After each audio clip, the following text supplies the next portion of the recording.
Alors, vous voulez perdre du poids? Honnêtement, je comprends. Chaque année, il y a une nouvelle tendance, un nouveau régime miracle et beaucoup de bruit. Mais si vous débutez, gardons les choses simples, réelles et durables.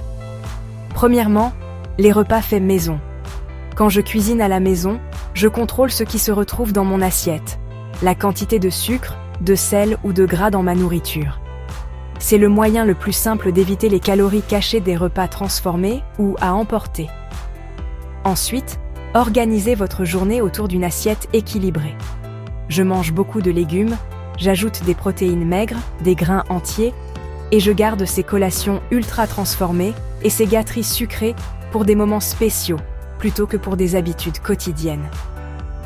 L'hydratation est sous-estimée. Je vise au moins 1,5 à 2 litres d'eau par jour. Le mouvement est non négociable. Que ce soit promener le chien, une séance de HIIT rapide ou même simplement danser dans mon salon, l'activité quotidienne brûle des calories et maintient mes muscles heureux. Maintenant, voici quelque chose que les gens oublient souvent, le sommeil. Je m'assure de dormir au moins 7 heures par nuit. Un bon sommeil équilibre les hormones de la faim et m'aide à éviter ces fringales nocturnes. Manger lentement et être à l'écoute de mes signaux de faim change totalement la donne.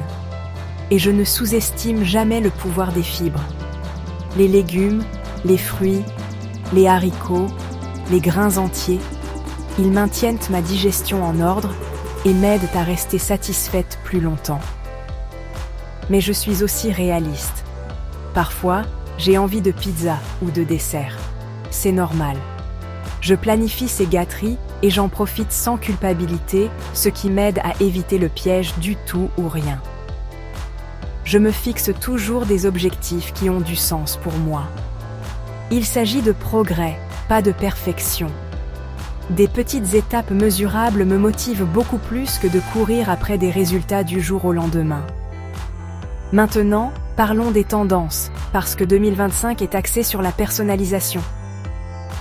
Je vois plus de gens utiliser des tests ADN ou des analyses de la santé intestinale pour adapter leurs plans alimentaires. Au lieu de simplement compter les calories, je me concentre sur ce dont mon métabolisme a besoin. La neuronutrition est également en hausse. Les aliments qui stimulent la santé cérébrale peuvent réellement aider à réguler la faim et l'humeur. Et avec des applications et des trackers intelligents, je surveille mes pas, mon sommeil et même mon métabolisme, en faisant des ajustements qui correspondent réellement à mon mode de vie. Mais voici ce que je ne fais pas. J'évite les régimes draconiens et les pilules miracles.